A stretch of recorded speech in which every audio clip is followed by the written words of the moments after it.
Informasi selanjutnya datang dari Wakil Presiden Ma'ruf Amin yang bertemu dengan sejumlah tokoh bangsa yang tergabung dalam Gerakan Nurani Bangsa yang menyampaikan sejumlah gagasan penting menjaga keutuhan bangsa jelang Pilpres 2024.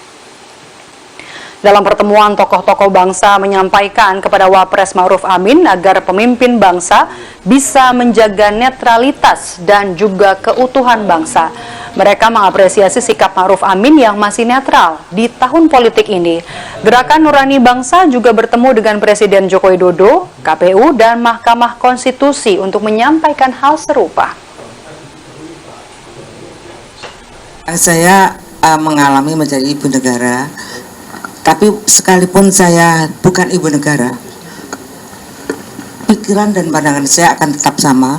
Yang akan menjadi pemimpin yang kita harapkan bisa membawa kemakmuran, kesejahteraan, dan kebaikan tidak hanya bagi bangsanya juga bagi negaranya adalah orang-orang yang amanah, yang bisa menegakkan keadilan. Apalagi di negara Indonesia, dia sanggup menjaga keutuhan bangsa dan negara.